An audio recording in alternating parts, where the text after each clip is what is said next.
What's up, guys? Mike Thomas, aka the Young Trishula here. I'm back once again with Twitch chat, and today we're going to be going over something a little bit different than normal, which is to say it's not related to Dragon Link. This is just normal Yu-Gi-Oh! YouTuber content, which I know is crazy, but yeah, it's been a while since I've posted a video that wasn't Dragon Link related, so we may as well do so. We're live over on Twitch right now at twitch.tv/TrishulaTTV. Come check us out. And before we get into the video, I need you guys to just pause and go down into the comment section, drop us a little comment, and hit like and subscribe. It is very, very helpful, and our videos have been doing very, very well lately, and I have you guys to thank for that. So keep doing that. It does help us out a lot. The other thing you guys can do is you guys can go download the link to the Yu-Gi-Oh! Deck tracker through untap.gg. in the description below using our link. That's completely free, and it does help us out a lot. The deck tracker adds a lot of just like much needed features to the game, such as the ability to share deck lists with friends and import them into the game, so that, which I don't know why that feature is not in Master Duel. Like, it just should be. The other big one is it allows you to track your stats and your progression as a player over time, which is something that's really nice if you're trying to get better at the game. But today I'm going to be showing you guys how to play the new Superheavy Samurai deck, or at least how I've been playing it recently. And yeah, it's a fun deck, so come check it out. So we're currently on an alternate account right now because I don't have the gems required on my main account to play it. But if you do want to follow my main account, this is the ID here. I mean, you guys have just been following this account a bunch every time I shut off. So if you want to follow it, that's my ID. But I want to just show off a couple replays. So the first replay, these are both ladder replays. You can see these are a little bit lower rated than normal. They're not like high master, but it's just because we're, taking a fresh account up to Master 1 as we do on Twitch. And I just wanted to show off the replay. So the first one here is me just kind of getting the standard end board. So I want to show you guys how I've been playing the deck. There's a lot of different ways that you can play Superheavy Samurai. I think I played in kind of like maybe the most boring way humanly possible. And I think that's probably the best for showing off on YouTube, is to just show you what I think is like the most concise and consistent way to play this deck, which is, we're not doing anything fancy. There's no FTKs, there's no scythe locking. We're just playing Superheavy Samurai, and just making negate boards and stuff. And I just want to show you how to do that. These are all pretty much one card combos. So I'm going to start off here with using the motorbike, and I'm going to add the Soul Piercer. Soul Piercer pretty much always gets you combo, because usually if you start with Soul Piercer, you just Soul Piercer, go into the link 1, search the bike. So either of these cards are interchangeable because one just searches the other. And, they're both Rotos. They both just search for everything in the deck. So I'm going to make the link 1. I'm going to trigger the Soul Piercer and get the Wakaushi. And then I'm going to scale my Wakaushi and activate its effect and grab the Big Benkai. So these are both the new cards that came out recently. These cards are broken. I mean, it's like the best deck in the game for the reason, right? So we're going to special out our Wakaushi and use Benkai effect. And I'm going to search just another Soul Piercer here because we already have the Soul Peacemaker in our hand. So normally you would be searching Soul Peacemaker, but I already have it, so I'm just going to search this. And then I'm going to use the effect of the Scarecrow in order to use Monster Reborn. I'm going to pitch the DD Crow just because it's non-engine. All these cards are good to have in hand. And here I'm going to do something that's kind of cool. I'm going to attach my Soul Piercer from hand to my Soul Piercer so that way I can get 2 searches when I synchro off into Stardust Dragon. This isn't necessary. I'm just, I have it, so I may as well use it, right? So I'm going to trigger double search here and the Wakaushi. But normally you trigger one Soul Piercer, and then if you have extra Soul Piercers, you can just equip them. Because we use Wakaushi as a synchro material, it gets to rescale itself from extra deck, so now we have completed scales. And I'm going to search other cards here. We already drew the Samurai Stealthy, so I'm going to search my Wagon, which is just another one of your normal summons that just searches another card. Every card in this deck searches. Like, literally every monster in your deck just searches cards. So, like, they all pretty much do the same thing. There's not really much to talk about. But ideally, in terms of like search order, you want like your stealthy just because it can summon itself for free. You want to get this guy because he is a extender. Stole guy booster allows you to just summon him from hand. And you want the Soul Peacemaker for the play that we're going to do in the next step. And all of this is just to set up a Baron plus your scales. So now, like, this is the early part of the combo. We're safe. And the reason we're trying to do this is we don't want to walk into like a Nibiru or something. If they were going to Nibiru us before we made this Baron, we're kind of forcing it out. That's fine, because then you can just summon out the stealthy, equip the Soul Peacemaker, and then play. Because all you really do from here is you just go Soul Peacemaker onto the Scarecrow and you tribute off. And you're going to summon your Samurai Scales, summon the Soul Piercer back, and you're going to link 2. I play the Ancient Gear Ballista. Not everyone plays this, but I think that this is probably correct. Like, this card just adds so much to the deck. Like, it pretty much replaces itself for free by searching the Ancient Gear box, which is a really useful level for the deck, actually. It's just a level 4. And it allows you to add something like Infinitrack Tunneler, which is a Pot of Avarice for this deck. And because this deck searches so much and goes through so many resources, you know, having that Pot of Avarice is actually really, really, really nice. And the fact that it's free is just super nice. So you're then going to just special out the Stealthy, and then go for the Clyfort Genius. And the reason we play the Clyfort Genius is to search Regulus, and that just gives us another negate. So we're now up to 2 negates. And something I do here that I just want to pause and point out is that Clyfort Genius, it needs 2 monsters summoned to its zones at the same time, so our Pendulum Summon allows us to do that. So make sure that you are Pendulum Summoning a monster to both of its link arrows to get it to trigger, otherwise it won't. But something that I do, just in case they're like holding on to an Ash, they didn't know where to use it or something, and you don't want to burn your Baron Negate, I go Chainlink 1 Genius, Chainlink 2 Wagon.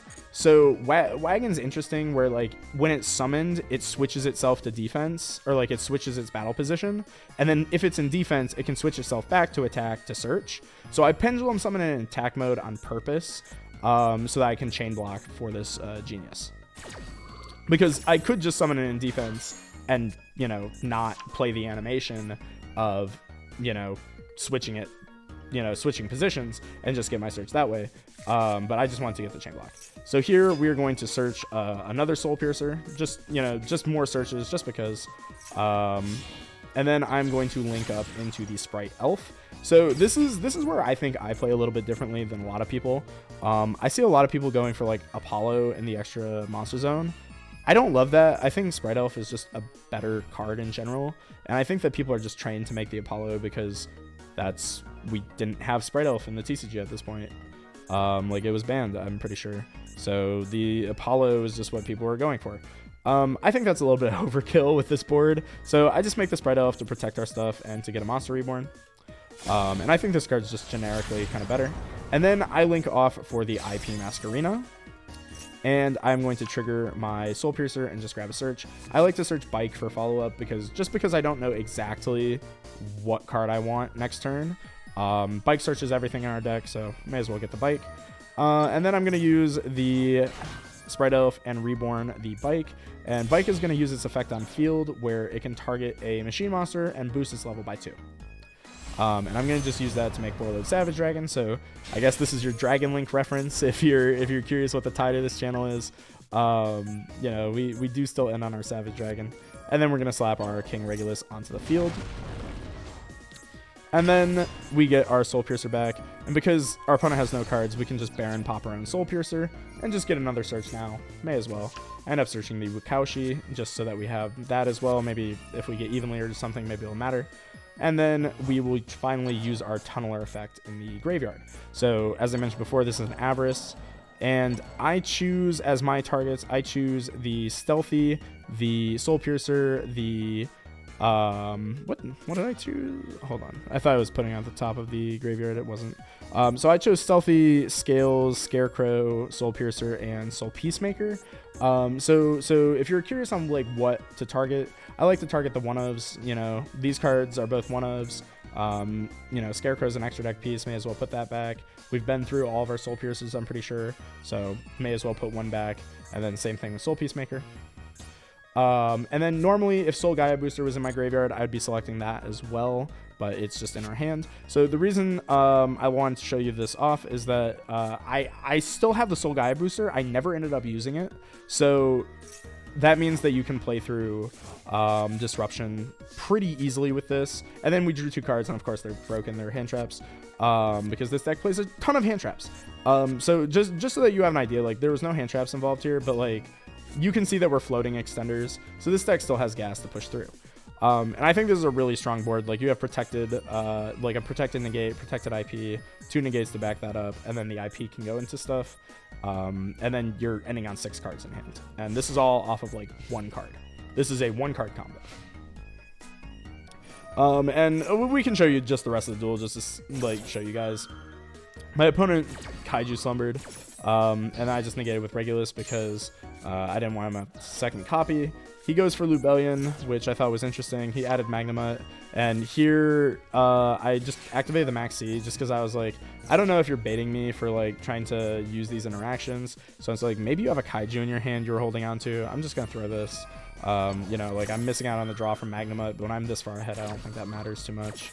So he's just gonna summon his Magnemite, play around the Maxi. He's gonna affect, and then he tries to change of heart, take my Boral Savage. I just say, yeah, no, that's not happening, dude. Yeah, and you know, this gets negated, and I don't remember what happens next. Yeah, he just summons Lubellion out, and I get to draw a card. I go for Sprite Elf, get back our Link 2. I go for IP into Unicorn just to try and get rid of this, and I think this is where the game ends. One thing I'll make a comment on is people aren't really like playing Unicorn Access Code in this deck too much. I don't know why that is. These cards are broken. They come up all the time. And I was playing without them for a little while, and they just kept coming up, so I was like, nah, I have to put these back in.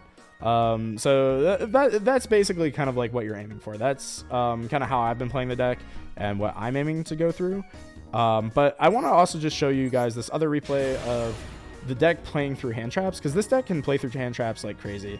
And this really shows off the power of the deck, I think, because unless you open like Droll or Maxi or something, this deck is just going to play through the hand traps. It's kind of like Dragon Link in that way, where like, you know, the deck just powers through hand traps like crazy. So again, I'm going to just start Soul Piercer, go into my Link 1, and they're going to Ash the Link 1. This is definitely a misplay on their part, because this card is not a once per turn, because why would it be? But I think I see what they were aiming to do, because they want me to waste my Scarecrows. So I'm going to Scarecrow, bring it back, and then just summon another Scarecrow, and I'm going to use its effect to search Bike. And, you know, so this is all so far pretty straightforward, because they disrupted me. You know, I'm just going to follow up and get a new search. We're going to go for Wakaushi effect. We'll then get our big Benki, and then I see it's like, okay, you had Nib, you didn't want me to like set up the Baron for free, so you know, maybe you're hoping that this is going to end my turn, because you're going to get rid of all my super heavies and then put me on having exactly stealthy in order to get my search from big Benki. So I just go Chain Maxi just to see what I'll draw, because, you know, I want to have the stealthy, you know, I want to have stealthy so that I can just keep playing as if nothing happened. But unfortunately I don't draw stealthy, and I was thinking about this for a second, and it's like, well, I think like this is kind of bad. And then I was like, well, wait a second, Regulus comes out and, you know, attaches Soul Piercer, and I'm like, I can still keep playing. So I end up linking off into my IP Masquerena, which if you're curious before as to like why I play this is a good reason. You know, having a generic Link 2 and a Link deck is never a bad thing. So it lets you just play through stuff so often. So now I'm going to search my stealthy. And now that I was able to search my stealthy, now I can go Big Benki, activate effect, and I can get my Soul Peacemaker. And then I can go Soul Peacemaker, equip this stealthy, and effect, tribute these off, summon the Scales out of deck. And then Scales gets me back my my Soul Piercer. I'm going to go for the Sprite Elf. Another reason why I like the Sprite Elf so much is that, you know, it just lets you play through hand traps really, really well. So now I'm going to go for the Motorbike. I'm just going to summon that out, and then I'm going to equip my Soul Gaia Booster, summon that. I'm going to link these two into Ancient Gear Ballista and just leave this on the field. because we do want to have the level 2. We could have held off on doing this. I just wasn't sure what I wanted to commit into yet when I was actively playing this. And then I'm going to Pendulum Summon. And another reason I love the Ancient Gear Ballista is that it's just 2 free monsters before your Pendulum Summon, which is just so much Link material. And then again, I'm just going to use my Motorbike effect to increase the levels, and then go into my Stardust Dragon. And now I can go get back the bike and go for Baron de Fleur. And now, you know, like, they tried so hard to stop it, and it's still here. One thing I'll mention is I do go for my Clyfort Genius next, just to get the Tunneler engraved so I can draw cards. I think this was a slight misplay that I, like, noticed while I was playing this game out. I could have, like, put the Baron over here or something, and then put Genius over here, so that way I would have the Ballista zone open for a co-link with IP Masquerena on his turn. But I don't do that. That's just not something I do, because I was trying to play around Imperm or something. I draw 2 cards, and now I have 4 hand traps plus a Baron through Ash Nibiru, which I think that's still pretty good. And it ends up actually being a mirror match, and they go activate, you know, Big Benkai. I don't think that's a great starting play by them, because now I know that they only have 2 cards in their hands as potential plays. So, you know, I just Baron negate their wagon because I don't want them to have stuff on the field, so this destroys it, puts it in the graveyard. And they go special summon these scales. So something I could have done, I guess, is I could have waited for them to use the effect to switch back to attack and search, but I didn't want their Big Benki to get an effect to search. So I go DD Crow, I target their wagon, and I'm just getting rid of that. Just get that out of there. And then immediately, before they can use the Big Benkai, I summon back my IP Masquerena, and then I think I just immediately go into Unicorn, and they just concede. Yeah, pretty straightforward stuff. So yeah, this deck is super powerful. It's I mean, people are already very upset about this deck, and I think it's the best deck in the game, probably for a reason. That said, though, at higher level play, I think this deck is a little bit more dubious because it can't, you know, it can't really play into stuff like Droll or Maxi very well. So jury's still out on whether or not this deck is like fantastic. I don't have a deck list for you guys yet because I never post deck lists for Master Duel until I have climbed the ladder fully. So if you want to check us out while we're still doing the ladder climbs, we're still doing it. Check us out at Trishula TTV on Twitch. That is twitch.tv/TrishulaTTV. We've been streaming the climb all week, and our win-loss record at the moment in early diamond is like 66-8 or something like that. Like we've won like 66 games and lost like less than 10. So deck's doing pretty well. Remember to like, comment, and subscribe. Yeah, get out of here.